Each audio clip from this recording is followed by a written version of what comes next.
This week on Lectures in History, University of Kansas political communication professor Robert Rowland teaches a class on the 1992 Republican National Convention. He examines speeches by former President Ronald Reagan and Patrick Buchanan, who had challenged then incumbent President George H.W. Bush for the GOP nomination that year. Professor Rowland examines the rhetorical strategies, themes, and broader political implications of these speeches. More after this. There are pivot points in American history, points where after that moment things changed. Usually those pivot points are events. 9/11 is an obvious example of that. The Great Recession of 2008 is an obvious example of that. Once in a while, the pivot point is a work of rhetoric, or in this case, two works of rhetoric that proposed to the country two options for where we could go.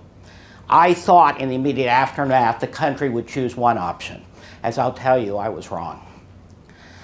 August 17th of 1992, conservative commentator, former presidential candidate Pat Buchanan spoke at the Republican National Convention. So did the greatest hero of conservatism since perhaps Teddy Roosevelt, Ronald Reagan, in his last speech before Alzheimer's forces him to withdraw from public life. The speeches are important not only for their impact on the campaign, I'll talk a little bit about that in a moment, but also because what they reveal about the way that rhetoric can influence American democracy. And now I want to talk a little bit about the role of rhetoric in American democracy and why it's important and why it's essential that rhetoric meet standards of ethics. American democracy is built upon checks and balances to prevent tyranny. And so separation of powers is an obvious example of that kind of check and balance. But more fundamental than that, for the framers, especially James Madison, was the idea of rhetorical interchange. Madison wrote what is many people think is to this day the most important essay ever written about American democracy, Federalist Number 10. Everyone puts it in the list of the most important essays. It's a funny essay because most of it is about the problems in American democracy. He talks about, and somewhat dryly, that enlightened statesmen will not always be at the helm, and he certainly was right about that. And he talked about the dangers of faction and partisanship. But at the very end of the essay, he explained why he thought the system would work. He said we need a Republican remedy for the diseases most incident in a Republican form of government. What he meant was free and open debate, that we talk first and then we decide. Why did he think that would make democracy work? Well, he explained in Federalist 41 that a bad cause seldom fails to betray itself. What he meant was that if we talk first, fiercely go back and forth, it will become obvious that some positions are better supported. It will also give everyone a chance to have their say. Now, when Madison wrote that, that was very limited. Today, everyone should have their say in democracy. He was defending what John Stuart Mill later talked about On Liberty as the free marketplace of ideas. So now we see why rhetoric is so important. Rhetoric is the force through which we ought to make decisions. It's the protection for democracy. But rhetoric can also tear us apart. Think of movements that have created hate toward groups in America. In the 1840s, the Know Nothing Party made us hate Irish Americans. There was similar rhetoric that fueled racism, Jim Crow, and slavery before that. There was rhetoric that fueled anti-German sentiment in the First World War and anti-Japanese sentiment in the Second World War. Rhetoric can tear us apart, or rhetoric can pull us together, as the greatest American presidents and others have done in our time, in my lifetime, not any of your lifetime, Dr. King, more than anyone else. It's very important that we protect ourselves from that dangerous rhetoric. And there are three questions that we can ask that are revealing to make sure that rhetoric doesn't tear us apart. The first question we ask is, does it do anything to limit who we talk to? And the way that often is done is by demonizing a group as unpatriotic, or sometimes, as you'll see, deviant. What they're really doing is saying, you shouldn't listen to them. And that's dangerous because we're all wrong sometimes. And if we don't listen to somebody, we may not recognize that. A second danger is rhetoric that overwhelms our emotions. Emotions are normal responses to situations, and sometimes very rational. That's something that Aristotle talked about. But we can also use rhetoric to make us hate our fellow citizens for no reason at all, just because they're different. And the final question is, does rhetoric attack groups or individuals as opposed to their ideas or action? It is utterly right to sometimes attack the actions or words of a group. Think of attacks on white supremacists. But another thing altogether, if you're demonizing someone for their group membership, for their identity, that is dangerous and historically has created great hate. Now, rhetoric sometimes has a trajectory. Words have a way of fueling people to take action. And I always use as an example President Reagan's famous statement in the first inaugural address that we've studied, that government is the problem, government is not the solution. And how some conservatives extended that idea, saying that we should get rid of as much government as possible. They became almost anti-government conservatives. The trajectory that began with Reagan saying, actually he did not say government is the problem. He said, in this present crisis, government is the problem, government is not the solution. And as Max Boot's new biography has demonstrated, that's how Reagan governed, as a pragmatist who was happy to take 70% of what he wanted. But that's not what those who followed Reagan heard. They heard government is the problem and then took steps to eliminate government wherever possible. So there can be a trajectory to rhetoric, but there can also be a trajectory to rhetoric in a positive sense. As we've seen, rhetoric that pushes us toward greater and greater inclusion. When Jefferson said, we hold these truths to be self-evident, that all men are created equal, we'd say all people are created equal. He was talking mostly about white men with property. But the words fueled the movement toward greater inclusion because we're all just people. And if we're all just people, all of us ought to have a say in our society. The idea that there's a trajectory that is fueled, but Kenneth Burke talked about entelechy, the perfection principle, our tendency to look at language and try to push it in a given direction. We see that tonight, in the night I'm talking about, in 1992. At the Republican National Convention in 1992, George H.W. Bush was running for re-election against this, and this it boggles my mind too, a very young reformist Democrat. Yes, Bill Clinton was once young, and that was a moment. Bush had battled against Buchanan in the primaries. Buchanan was a commentator who was extremely conservative on the size of government and especially on moral issues. He was fueling a kind of populism that we now think of as nationalist populism. He spoke first, and we're going to talk about his speech in just a minute or two. Reagan, in his last major speech before he withdraws from public life, is the elder statesman, the beloved former president. Reagan clearly recognized that George H.W. Bush lacked his own charisma and eloquence. And Reagan attempted to transfer his support to Bush. He said that night, I'll show clips later, but now I just want to read. He said of Bush, by his own admission, he is a quiet man, not a showman. He is a trustworthy and level-headed leader who is respected around the world. His is the steady hand on the tiller to the choppy waters of the 1990s, which is exactly what we need. We need George Bush. I've always thought that this was an attempted charisma transplant. The transplant failed. Convention speeches are aimed at two audiences. They are aimed at the faithful, the members of the party, at activating them to try to get turnout up.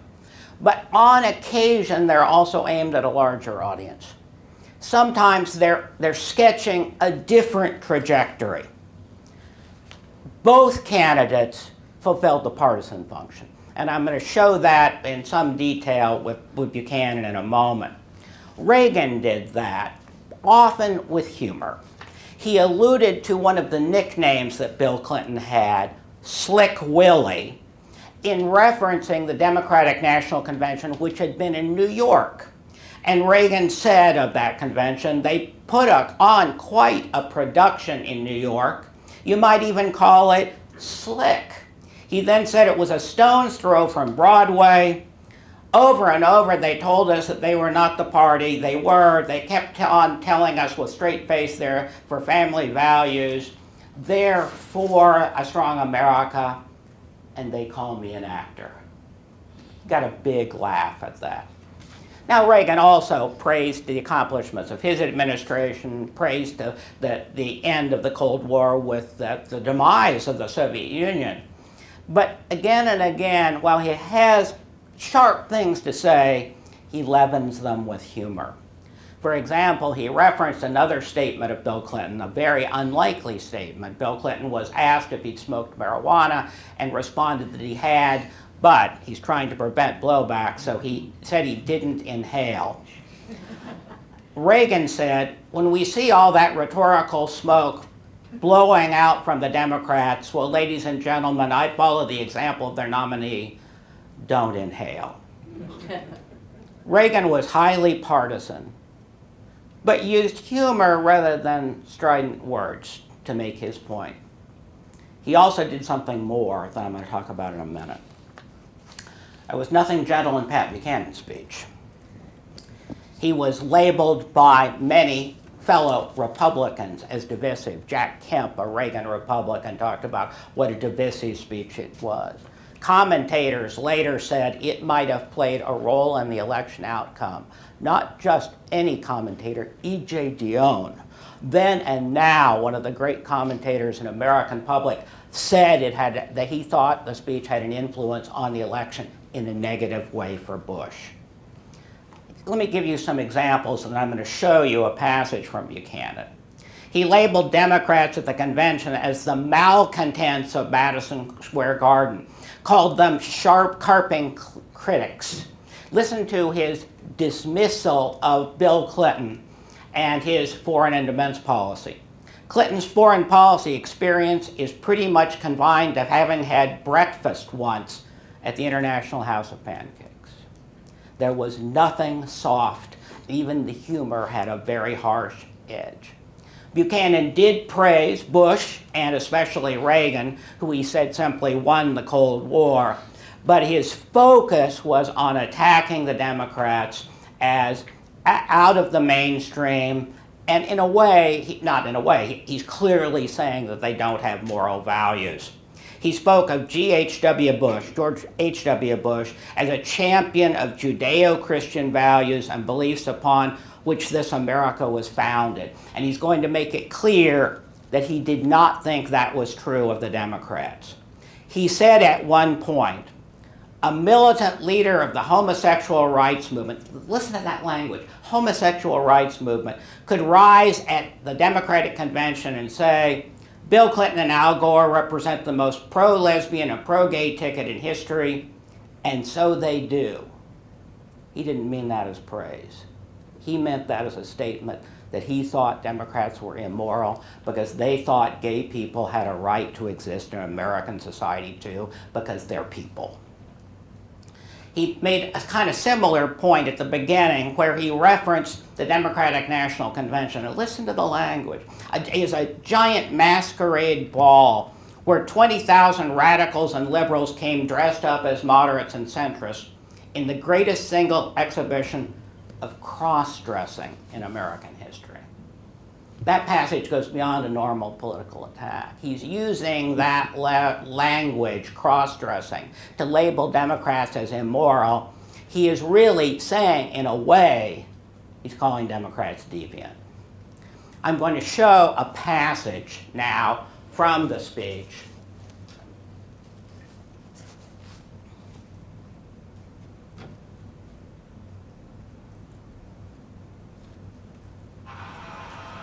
Yes, we disagreed with President Bush, but we stand with him for the freedom to choose religious schools.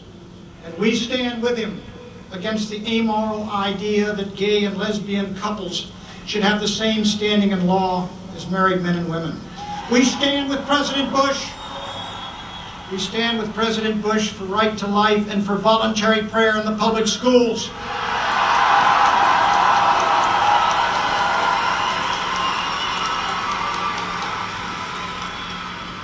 And we stand against putting our wives and daughters and sisters into combat units of the United States Army. And we stand, my friends, we also stand with President Bush in favor of the right of small towns and communities to control the raw sewage of pornography that so terribly pollutes our popular culture. We stand with President Bush in favor of federal judges who interpret the law as written and against would-be Supreme Court justices like Mario Cuomo who think they have a mandate to rewrite the Constitution. Now I'm going to move ahead just a little bit.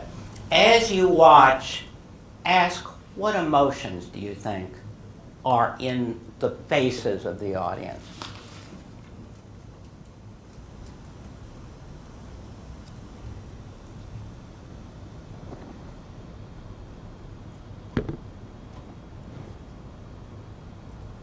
They're hurting. They don't expect miracles of us, but they need to know we care. They were the people. They were the people, my friends.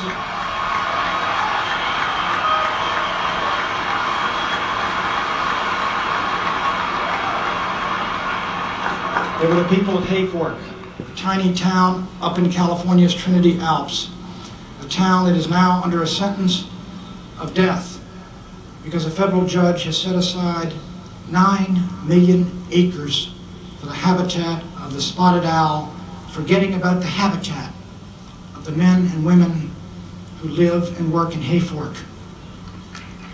And they were the brave people. And they were the brave people of Koreatown who took the worst of those LA riots, but still live the family values we treasure, and who still deeply believe in the American dream. Friends, in these wonderful 25 weeks of our campaign, the saddest days were the days of that riot in LA. Worst riot in American history. But out of that awful tragedy can come a message of hope. Hours after that riot ended, I went down to the Army compound in South Los Angeles, where I met the troopers of the 18th Cavalry who had come to save the city of Los Angeles. An officer of the 18th Cav said, "Mr. Buchanan, I want you to talk to a couple of our troopers." And I went over and I met these young fellas. They couldn't have been 20 years old. And they recounted their story. They had come into Los Angeles late in the evening of the second day, and the rioting was still going on, and 2 of them walked up a dark street where the mob had burned and looted every single building on the block but one, a convalescent home for the aged. And the mob was headed in to ransack and loot the apartments of the terrified old men and women inside. The troopers came up the street, M16s at the ready, and the mob threatened and cursed. But the mob retreated because it had met the one thing that could stop it. Force rooted in justice and backed by moral courage. No,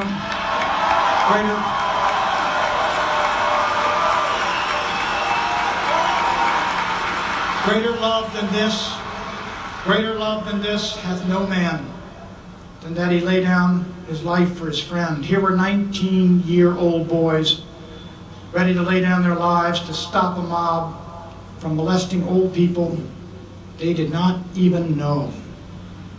And as those boys took back the streets of Los Angeles, block by block, my friends, we must take back our cities and take back our culture and take back our country. God bless you.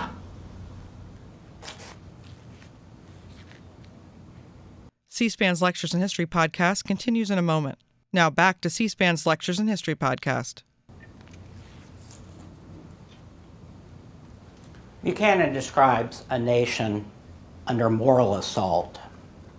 He says the battle is a cultural war as critical as the Cold War and a religious war for the soul of America. It's 1992.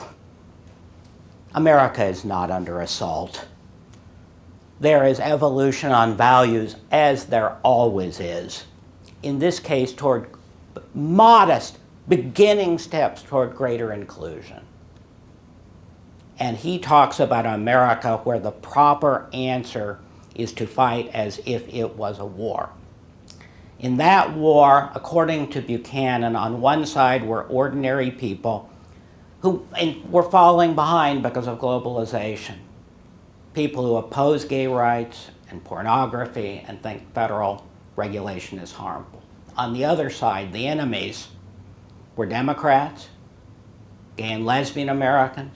Trans Americans aren't even mentioned. They would have been beyond the pale to Buchanan. People who support pornography, i.e. people who believe in the First Amendment. No one's for pornography. They're just for protecting the right to free expression. And people who believe in protecting the environment. The LA riots reference at the very end is also revealing. The LA riots are terrible. It's appropriate to imprison people who violate the law. But he fails to mention the context of the LA riots. They happened after a long history of severe police misconduct against people of color, Black and Hispanic people in LA. They occurred after the police stopped a motorist, Rodney King, who was driving very fast. He should have been stopped. He should have faced the consequences of his action. But what happened, caught on an early video camera, was that he was beaten by the police. He was tased twice, beaten with metal batons, 56 blows, and kicked 6 times.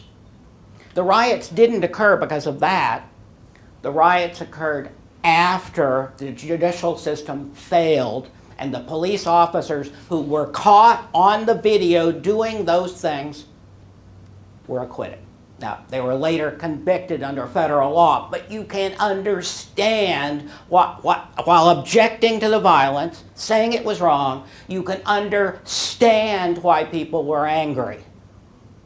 Think about when we dumped some tea in a harbor once.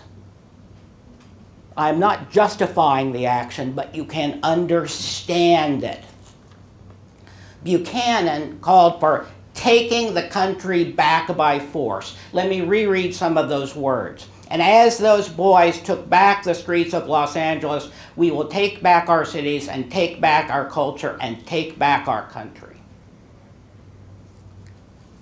When I watch the crowd and they respond, what I see is anger and hatred on their faces toward people they think are threatening America. People who mostly weren't. Think about those tests of ethics. Don't do anything to cut off or limit debate, often by labeling ideas as unpatriotic or deviant. Buchanan labels his opponents as immoral, and he's essentially saying, don't listen to these immoral people. Does it overwhelm our reason? Oh yes, it definitely overwhelms our reason. The sewage of pornography he talked about, there is no one making people consume pornography. The First Amendment merely protects the right to have it.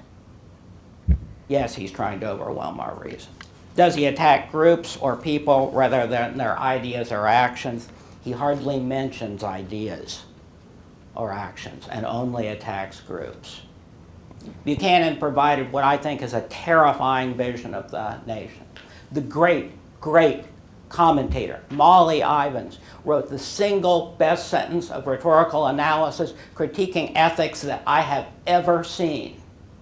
She said of Buchanan's speech, it probably sounded better in the original German. It was shocking.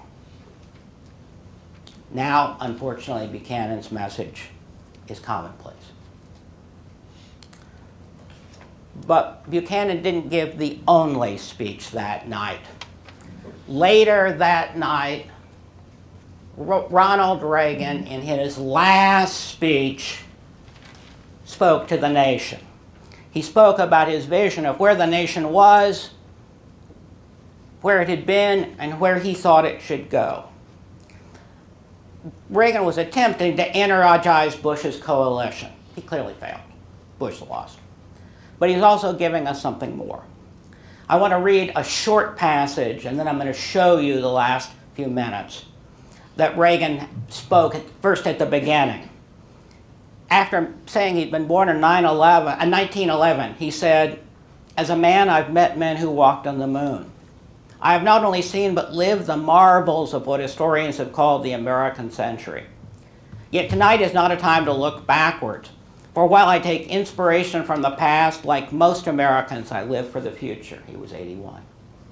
So this evening, for just a few minutes, I hope you will let me talk about a country that is forever young. He'd earlier cited James Madison about, he says, we're an empire of ideals. For 200 years, we have been set apart by our faith in the ideals of democracy, of free men and free markets, and the extraordinary possibilities that lie within seemingly ordinary men and women. We believe that no power of government is as formidable a force for good as the creativity and entrepreneurial drive of the American people. Reagan described a nation defined not by power or identity, but by ideals. In the rest of the main body of his speech, Reagan defended his record and spoke of the strength of the nation. In the conclusion of the address, his final moments on the national stage, he spoke of where the nation was and where it needed to be. As you watch, I want you to watch when the audience cheers, and I want you to ask yourself, as they cheer, do they hear what he says?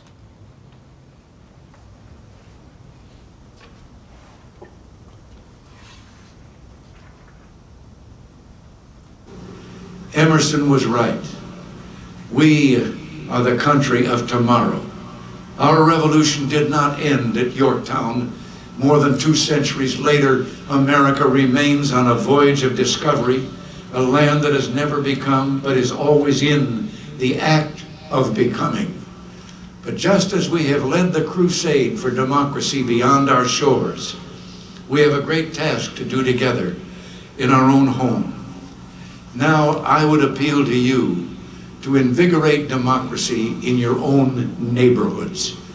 Whether we come from poverty or wealth, whether we are Afro-American or Irish-American, Christian or Jewish, from big cities or small towns, we are all equal in the eyes of God.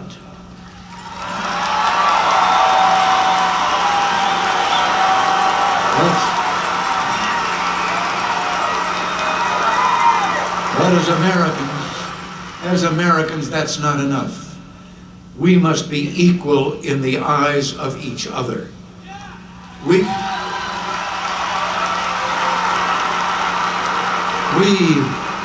can no longer judge each other on the basis of what we are, but must instead start finding out who we are. In America, our origins matter less than our destinations, and that's what democracy is all about.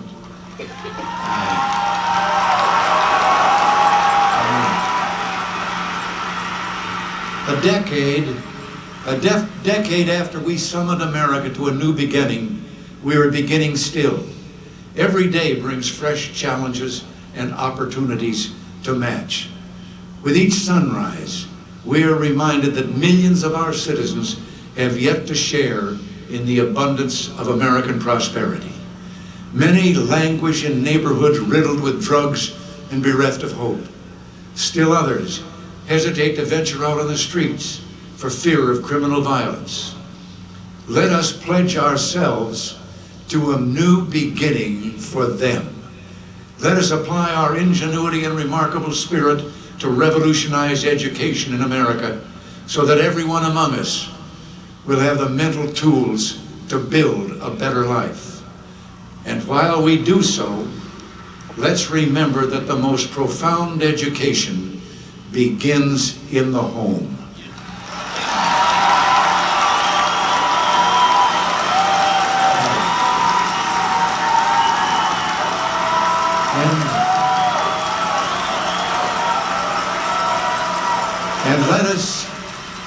And let us harness the competitive energy that built America into rebuilding our inner cities so that real jobs can be created for those who live there and real hope can rise out of despair.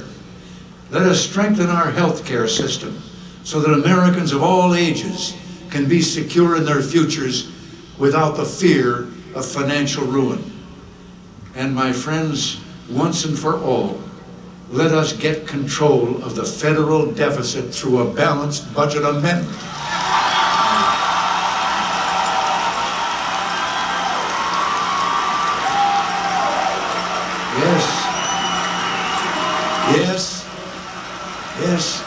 Yes, a budget amendment and a line item veto for the president.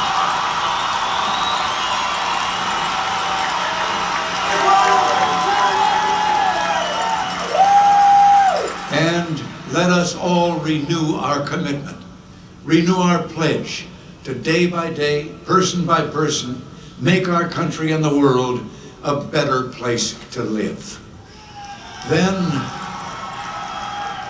when the nations of the world turn to us and say, America, you are the model of freedom and prosperity, we can turn to them and say, you ain't seen nothing yet.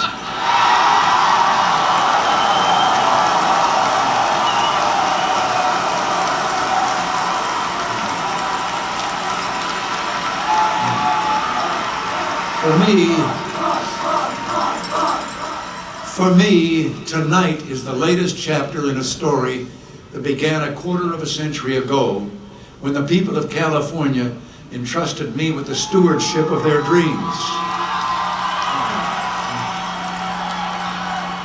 My fellow citizens, those of you here at this hall, and those of you at home, I want you to know that I have always had the highest respect for you, for your common sense and intelligence, and for your decency. I have always believed in you and in what you could accomplish for yourselves and for others. And whatever else history may say about me when I'm gone, I hope it will record that I appeal to your best hopes, not your worst fears, to your confidence rather than your doubts. My dream is that you will travel the road ahead with liberty's lamp guiding your steps and opportunity's arm steadying your way. My fondest hope for each one of you, and especially for the young people here, is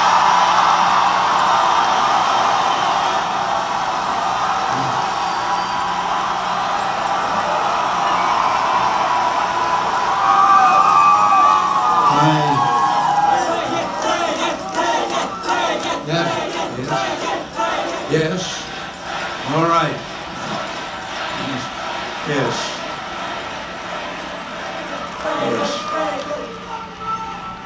Yes.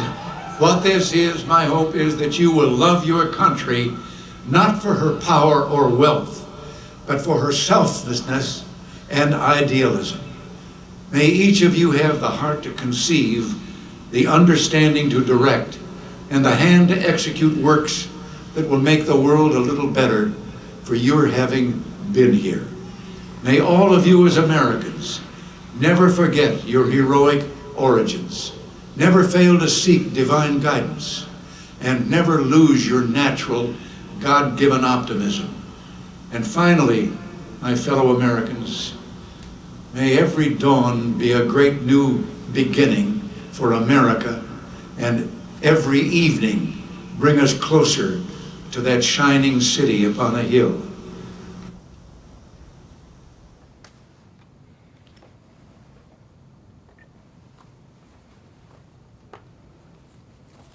In the final 7 minutes of his public life, he reaffirmed a commitment to a nation defined by ideals, not power, wealth, or identity.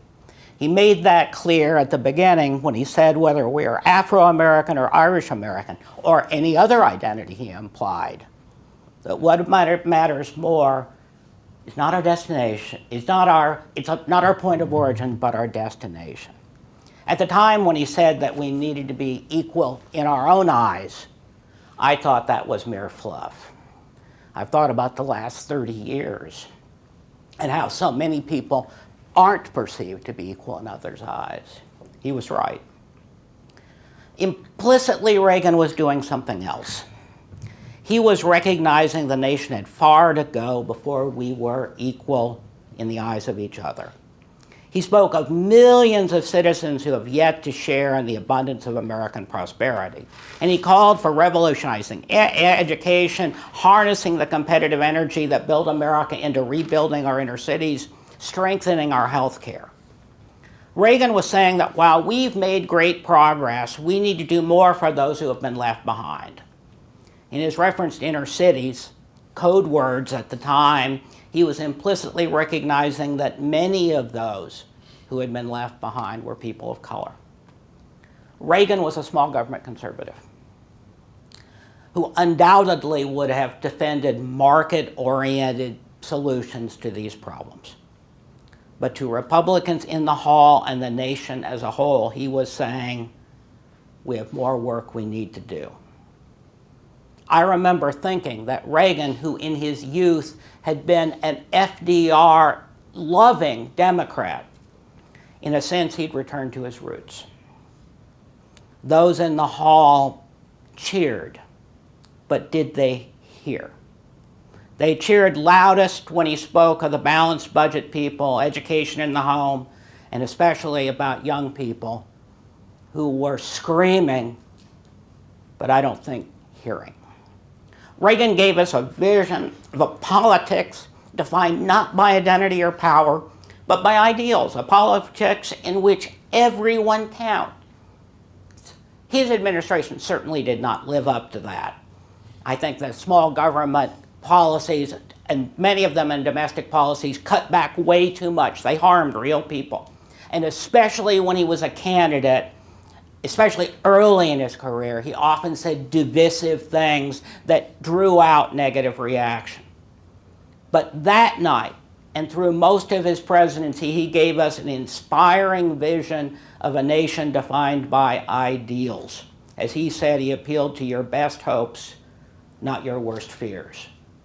Precisely the opposite could have been said about Pat Buchanan. Think about those tests of ethics again. Did he do anything to limit debate by labeling his fellow citizens as deviant or immoral? No, the opposite. Did he do anything to overwhelm our reason? He talked about people left behind using reason to create an emotional reaction. Did he attack groups or people rather than their ideas and actions? Of course not. Think about that line and how controversial it is today that our destinations are more important than our point of origins. Reagan's giving us a vision of a different kind of nation. And I think about how the nation might have been different if people of both parties had chosen that trajectory. C-SPAN's Lectures in History podcast continues in a moment. Now back to C-SPAN's Lectures in History podcast. In the beginning, I spoke of the idea of trajectory. I wrote an essay published in a Rhetoric journal a number of years ago with my former student, my dear friend John Jones. We talked about these two speeches. We talked about the backlash against Buchanan's remarks, and I argued then that I thought it would push the nation back towards something much more like Reagan's vision. I was wrong. The development since then of Buchanan's vision has become much, much more common on the right. To only give a couple examples, the rise of the Tea Party movement, much of which was built around the slander that Barack Obama had not been born in the United States. He had birth certificates from Honolulu. His birth was recognized in the newspapers in Honolulu, 2 of them. But 51% of Republicans in 2011 believed he'd been born in Kenya. There are other obvious examples where we demonize groups not for their actions. It is fine to be for enforcing laws against undocumented immigrants. It's another thing altogether to demonize them as always criminals. Yet again, American citizens come out number 1.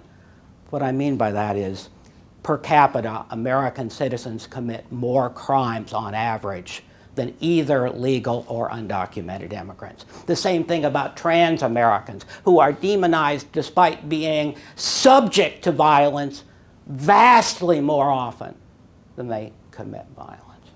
And I think we have to say there are many other examples, and this is not exclusively a problem of the right.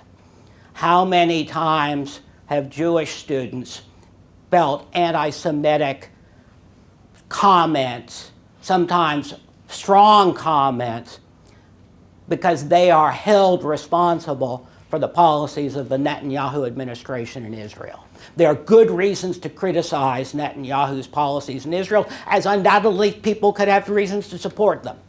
But anti-Semitic statements are not appropriate in America.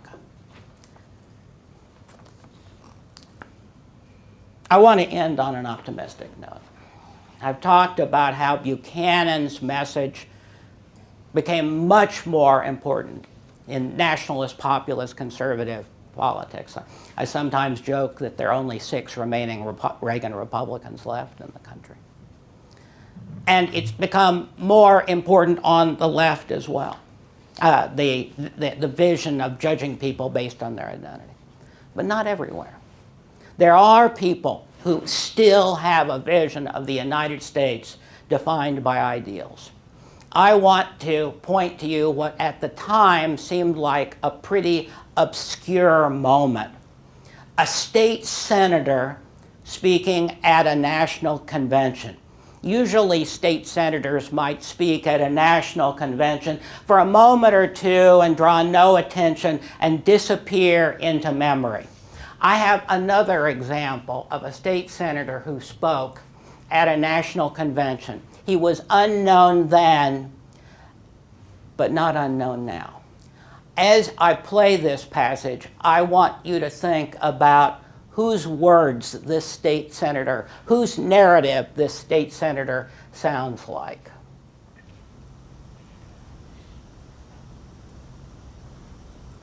John Kerry believes in America. And he knows that it's not enough for just some of us to prosper. For alongside our famous individualism, there's another ingredient in the American saga. A belief that we're all connected as one people. If there's a child on the south side of Chicago who can't read, that matters to me even if it's not my child. If there's a senior citizen somewhere who can't pay for their prescription drugs and having to choose between medicine and the rent, that makes my life poorer even if it's not my grandparent. If there's an Arab American family being rounded up without benefit of an attorney or due process, that threatens my civil liberties.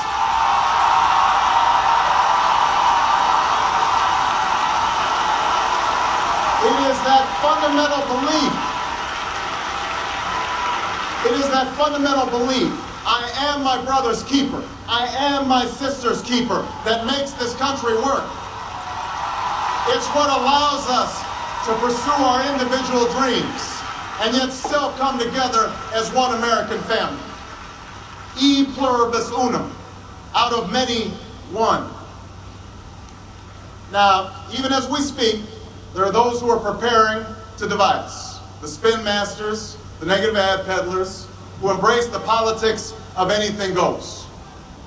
Well, I say to them tonight, there is not a liberal America and a conservative America. There is the United States of America.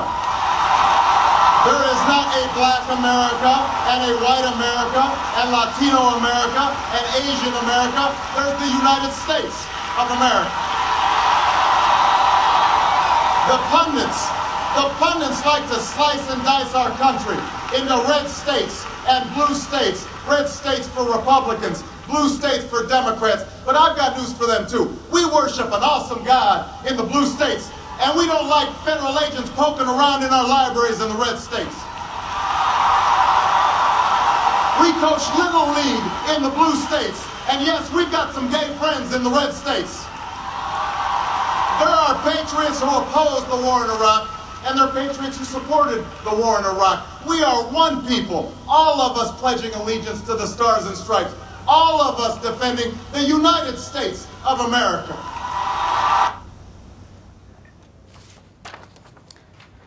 Obama supported a lot more government action than did Reagan. But their narrative of a country on the move forward, a country defined not by identity or wealth, but by ideals. That narrative is very similar. And here I have focused on Reagan and Obama. But in a larger sense, many in both parties have had that. Lincoln, both Roosevelts, and our two secular saints, Lincoln and King. I've already mentioned Lincoln. And at a time, this is a reminder of the power of optimistic messages that focus on ideals. We can have full debate on issues. It can be as harsh as you want to, as long as we listen to the other side, not try to overwhelm reason, and attack ideas or actions, not people or groups or identity. If we do that, Madison's vision that of a Republican remedy for the diseases most evident in a Republican form of government can continue to work in this country. And I want to end with another phrase of then Senator Obama about the power of this optimistic rhetoric. He once said that in the unlikely story of America, there's never been anything false about hope. And so we should remember that when we think about that message. And now, we've got time for your input, for questions or comments, or radical disagreement is also fine. It has to be under the system I've laid out. So don't be shy. And we're going to go over there. I can see several of you are making, Bodhi, it looks like you've got something you want to do. Come on, guys. Thank you.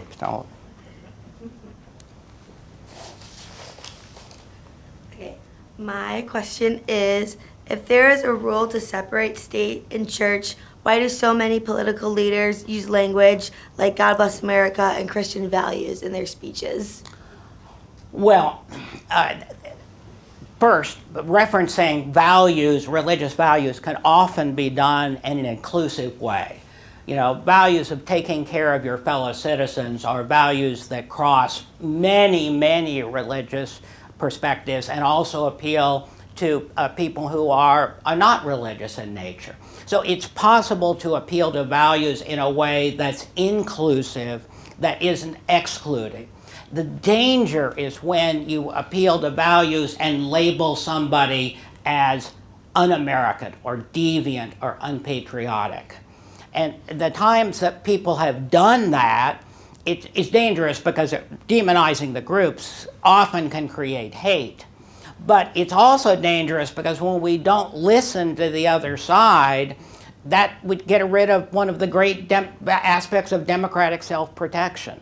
Remember, if you had to define what a democracy is really, we have all this scaffolding in the Constitution and all the laws that regulate how our people in the three branches of government behave. But more fundamentally, a democracy is a kind of government when we talk first and then decide. So we want to do everything possible to have that sensible talk first. And this is a chance for some more sensible talk from any of you.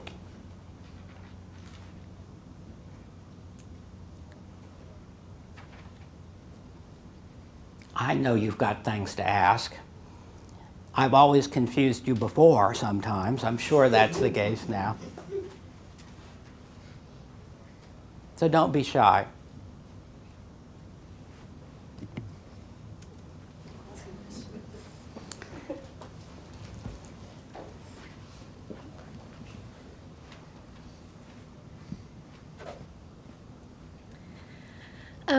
I guess like in a time in America where everything is so polarized, and kind of we're seeing a lot of the same patterns repeat themselves, you teaching this class now to a younger generation who's kind of experiencing this again, just like, is that constantly in your mind when you're lecturing us, or is it kind of on the forefront? Do I remember the 8,000 previous students I've had in class? Not individually, no, but yes, it is in my mind. But I want to remind you that we have been at moments before of great conflict. The Vietnam era is an example of that.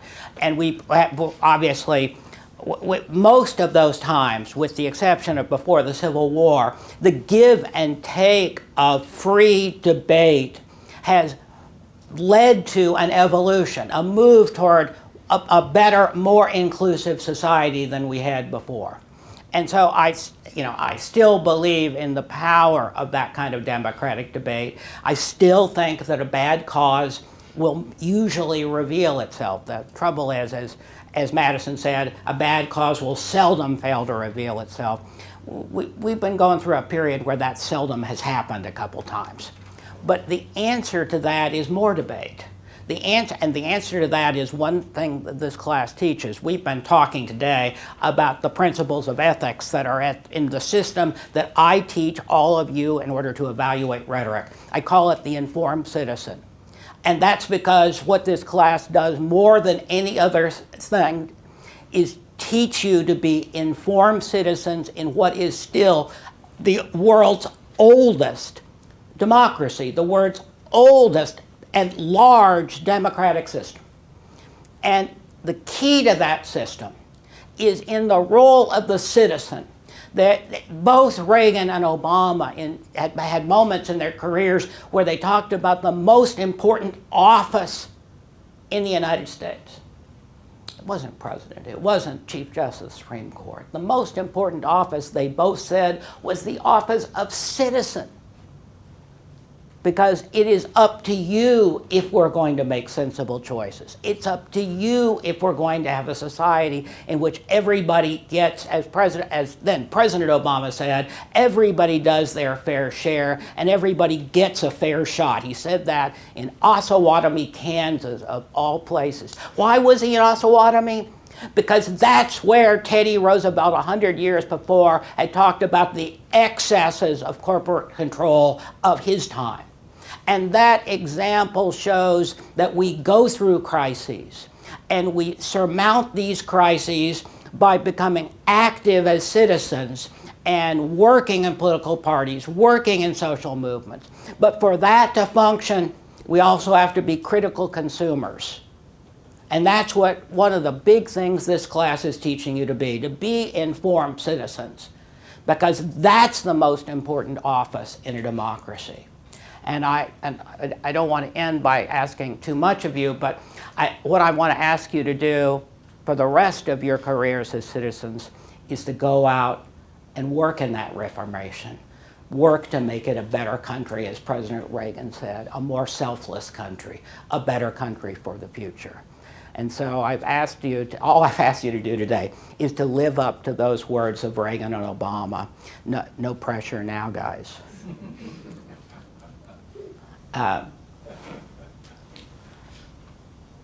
Any more questions? Well, perhaps it's appropriate there, since I literally have put the weight of the world upon your shoulders today. And I will expect to see progress in the world situation by Thursday. No, last chance? Okay, thank you.